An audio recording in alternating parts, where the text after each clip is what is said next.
February 17, 1902. Somewhere north of the Kayakuk River, deep in the frozen interior of Alaska, a trail guide named Elias Ward stopped his sled, raised one gloved hand into the wind, and said nothing.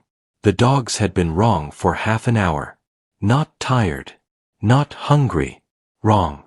They kept breaking formation, curving away from the straight line across the snow crust, as if something in the valley ahead was pushing them sideways.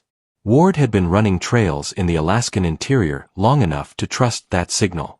The temperature had dropped far enough that every breath turned hard and silver in the air. The spruce trees stood black and motionless, half buried in weeks of snowfall. There was nothing out there but timber, ice, and the old winter trail used by trappers, mail runners, and the few prospectors still stubborn enough to search for gold after the first rush had already broken most of them. But then Elias saw it. A dark mark against the snow. At first, a burned stump. Then the wind shifted, and he saw the straight edge of a roofline buried under a drift. A cabin. Small. Nearly swallowed by the winter. Its chimney was packed solid with ice. Its door was sealed from outside by a wall of frozen snow. With Ward was Deputy Marshal Charles Harlan, sent from a lower settlement to investigate rumors of missing supplies and a prospector who had failed to return before the deep freeze. Harlan was not looking for history. He was not looking for a mystery. He expected to find a dead man, a failed claim, maybe a few tools worth recovering when spring came. Instead, when the two men dug through the packed snow and forced the door open, they stepped into a room that looked less abandoned than interrupted. A tin cup sat on a table. A burnt-down candle had hardened into a pool of wax. On the wall, someone had carved a series of marks, not like days counted in a cell, but like calculations. Near the cold stove, sitting upright in a chair, was the body of a man, frozen solid. His head tilted toward the table, as if he had died watching something he could no longer protect. And under a flat stone, wrapped in oilcloth stiffened by frost, they found a map. Not a claim map. Not a trail sketch. Not one of the rough river drawings passed between miners in the camps. This map showed a region that should not have been mapped at all. Here is what they found on it. River bends that did not appear on any government chart. A circular formation deep beyond a ridgeline that local prospectors described as impassable in winter. Symbols that neither Ward nor Harlan could identify. And near the center, written in a cramped hand beside a blackened shape, 3 words. Stone under ice. Before anyone could copy the map. Before it could reach a survey office. Before its markings could be compared with official records. It was burned. And that is where this case stops being a frontier tragedy and starts being something else entirely. To understand what was lost, you first have to understand where they were. This was not the Alaska of highways, satellite maps, or clean boundary lines. The United States had owned this territory for barely 3 decades, purchased from Russia in 1867, and in the interior, ownership on paper meant almost nothing against the reality of distance, weather, and terrain. The Klondike Gold Rush had thrown thousands of men into the north. Towns rose fast and emptied faster. Trails were cut, renamed, forgotten, and cut again. A river bend could be known by 3 different names depending on whether you asked a miner, a trader, a missionary, or an indigenous family whose people had traveled it for generations. Official maps were incomplete. Surveyors moved slowly. Weather could destroy an entire season of notes. The line between geography and educated guessing was very thin. In the mining camps, maps were currency. A man who knew the location of a creek, a pass, or a gravel bar could become rich, or could be killed by someone who wanted to become rich in his place. Directions were guarded. Claims were filed under false names. Some prospectors deliberately misled rivals. Some invented rivers. Some erased them. But the map inside that cabin was different. It was not simply pointing toward gold. It was recording something. Elias Ward later said the map had been drawn with unusual care. Not elegant, but precise. River curves had been inked over multiple times, as if corrected. Small notches marked elevation or distance. A dotted trail cut across terrain that most men would have avoided, crossing high ground, curving around frozen marsh, and it ended near the phrase, "stone under ice." Along the lower edge, a column of numbers. Whether they represented compass bearings, travel days, or measurements, no one ever determined. And then there were the symbols. Ward described them as small shapes repeated near the circular formation at the center of the map. One resembled a broken wheel. Another looked like a ladder laid on its side. Several were placed along what appeared to be an ancient route, one that did not follow the path of least resistance through the valley, which is almost always how routes made for survival are drawn. This route was made for something else. Harlan, according to an account from a river trader years later, said the symbols were not miners' marks. He said it simply, without elaboration. The way people describe something when they have no category for it. Now here is the detail that changes the emotional shape of the entire story. The marks on the wall of the cabin. Most early accounts treated them as a countdown, a dying man carving the days remaining to him, the way prisoners do. But one later version, sourced from a trader who had spoken with Ward directly, offered a different interpretation. The marks did not match a calendar. They matched measurements in the notebook found nearby. The same notebook that disappeared. If that is true, the dead man was not counting his remaining days. He was still working. Calculating distance, depth, angle, repetition.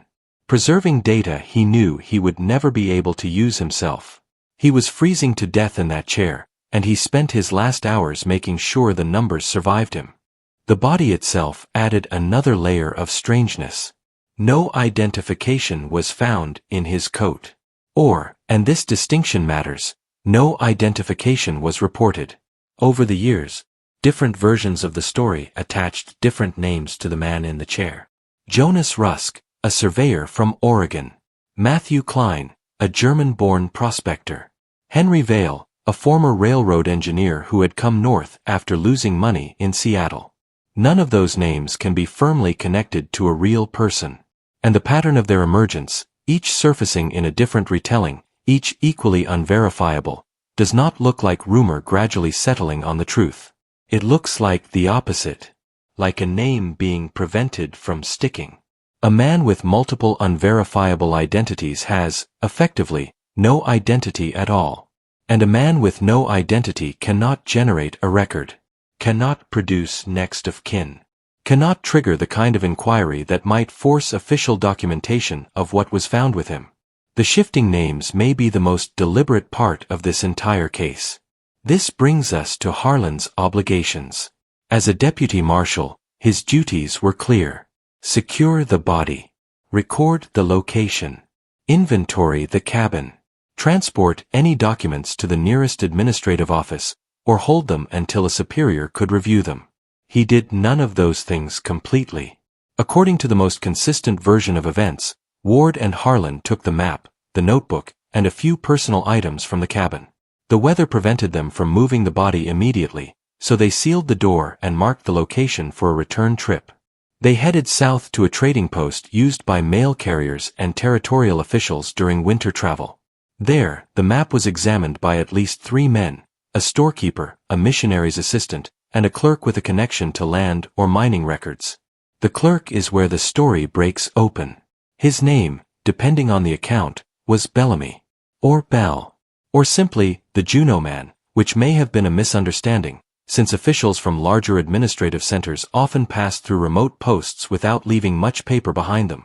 What happened next is not in dispute among the versions that survive. He looked at the map. He asked where it had come from. Then he ordered it burned. But here is the detail that most retellings skip over. According to one account, there was a pause before the order. A moment where the clerk said nothing. Just looked. The storekeeper described it later as the face of a man who had just been told something he was hoping not to hear. And then, without anger, without visible alarm, in a voice described as flat and deliberate, he gave the order. He did not raise his voice. He did not explain himself. He burned it the way you burn something you already understand. The official explanation, offered later, inconsistently, was that the map was misleading, or dangerous, or likely to incite unlawful claim activity. Those are not the same explanation. In fact, they point in 3 different directions. If the map was misleading, why destroy it before determining who made it? If it was dangerous, dangerous to whom? And if the concern was unlawful claim activity, why not record it as part of the ordinary administration of a territory drowning in disputed claims? Why not file it, copy it, seal it, and send it up the chain? The answer built into the destruction is this: the map was not burned to prevent its use. It was burned to prevent its existence from being documented. Those are entirely different acts. And only one of them makes sense if you already know what the map shows. The absence of a copy is the second anomaly. On the frontier, men copied things obsessively. Routes, names, claim lines, riverbends, cabin locations, supply lists. Information survived because it was repeated in notebooks, letters, ledger margins, and camp gossip. If a map had passed through even 3 sets of hands, someone should have sketched it. Even badly. Even from memory. No full copy has ever surfaced.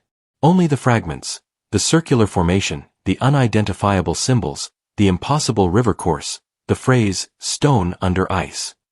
That absence means one of 2 things. Either the map was so quickly destroyed that no one had time to copy it, which implies the destruction was planned, not reactive.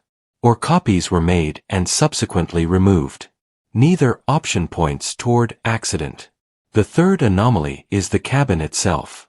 A structure with a body inside should have generated a return expedition once winter broke.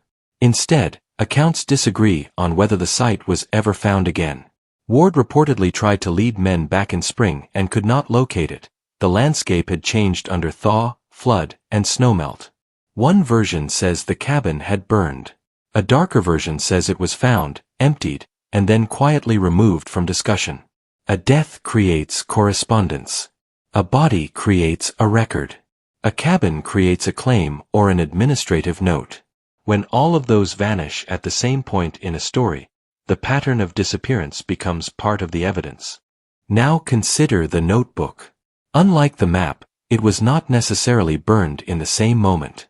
Some accounts say Harlan took it and it was later lost in transit. Others say the clerk confiscated it alongside the map. One fragment, attributed to the notebook and quoted in a private letter cited decades later by a local historian, has never been publicly verified. But it reads, "The old way is not river way. They went over stone when water was closed." Read that carefully. The dead man believed he had found evidence of an older route. One that did not follow the waterways. In interior Alaska, rivers were everything: direction, food, seasonal passage. All trails of survival followed them. A route that crossed stone highlands and ignored the rivers entirely would have been made for a specialized purpose: migration, ceremony, trade, access to a place that was meant to be reached without being seen. And if that route was old enough, it would predate every map the United States government had ever drawn of this territory. That is not a mining claim. That is history. There is one more possibility that the fragments point toward, and it is the most unsettling of all. The dead man may not have drawn the map himself. Several versions suggest there were older marks beneath the fresh ink, as if the map had been traced from a damaged original. One account describes the material itself as looking older than the handwriting, the way paper behaves when it has been kept in different conditions than the ink placed on top of it. If the man in the chair had obtained the map from an indigenous source, a Russian-era document, or an earlier expedition, the cabin was not the origin of this story. It was only the last stop. The map had already traveled, already changed hands, already outlived at least one previous owner. And whoever the clerk was, he may have recognized it for exactly that reason. Imagine that moment. A remote winter post. A stove burning. A man standing with a stiffened map in his hands, expecting nonsense. Then he sees a river bend that should not be on any document. A symbol he has encountered once before, somewhere it should not have been. A formation that connects this dead man, this nameless, unregistered, unidentifiable dead man, to something larger. His expression changes. He asks who else has seen it. And then he burns it. Not in a rage. Not dramatically. Efficiently. The way a person destroys something when keeping it would require them to explain how they recognized it. That moment, if it happened, is the center of gravity for this entire case. Skeptics can look at everything assembled here and say the case dissolves under examination. They would not be entirely wrong. There is no surviving map to analyze. No confirmed official report. No body. No cabin. No field notebook available for forensic review. Much of what remains is recollection and repetition, the kind of oral transmission that reshapes itself as it moves, accumulating detail in some places and losing it in others. But consider what a responsible investigation does with absence. A false map would have been filed and forgotten. A worthless map would have been thrown aside. A dangerous map was burned in front of witnesses, in a deliberate act, by a man who already knew what he was looking at. And the people who watched it burn remembered. Not because fire is dramatic. Because they understood, in the moment, that they were watching the deliberate removal of evidence. You don't forget that. It lodges in the memory at a different depth than ordinary events. It comes back in letters, in conversations with traders, in fragments passed along decades later by local historians who themselves could not fully explain why they wrote it down. The story survived because the destruction was conspicuous. The implications reach further than one burned artifact. The Alaskan interior in 1902 was not empty. It only appeared empty to the administrative systems that did not know how to read it. Indigenous routes crossed it. Russian surveyors had moved through parts of it. Trappers had memorized it. The land had memory and structure long before American instruments arrived to record it on official paper. A map made from that older knowledge, or tracing a route that predated the American presence by centuries, would not merely point to a location. It would challenge the assumption that discovery began when outsiders arrived with stamps and survey equipment. It would show that the land had already been known, traveled, and marked. That kind of evidence does not threaten a gold claim. It threatens a narrative. And narratives, especially the ones governments build around new territories, are worth more than gold. The phrase survives. Stone under ice. 3 words, preserved not by an archive, but by memory. They are specific enough to haunt this case and vague enough to resist any clean resolution. A stone wall. A marker. A structure. A ruin sealed by permafrost. A natural formation mistaken, in a dying man's last calculations, for something built by human hands. Or something that was, in fact, built by human hands, and is still there, and has simply never been looked for by anyone with permission to look. We do not know. And the honest investigation ends there, not with a revelation, but with a boundary. Here is what the evidence supports. Here is where the evidence stops. Here is the shape of what was removed. But here is the question that remains when everything else has been accounted for. Everyone who saw that map forgot the river bends. Forgot the numbers in the column. Forgot the route, the formation, the mineral samples wrapped in cloth. Memory does not preserve technical data from a single glance. But all of them remembered the 3 words. Which means the 3 words were the part that mattered. The part the dead man had made sure would be seen, even by someone only glancing at the map. The part he had written large enough, or placed prominently enough, to survive even a brief look before the burning. Stone under ice. He knew, by the time he wrote those words, that he was not going to make it out of that cabin. He knew the cold had him. He knew the notebook might be lost, the map might be taken, the measurements on the wall might mean nothing to whoever found them. So he put the most important thing where it could not be missed. He was not writing a location. He was writing a warning. Or an invitation. The final mystery is not whether the burned map would have changed the history of Alaska. It might have been nothing. It might have been everything. The final mystery is this. What was on that map that made destruction feel safer than documentation? And somewhere north of the Kayakuk River, beneath ice that has never fully thawed, is it still there?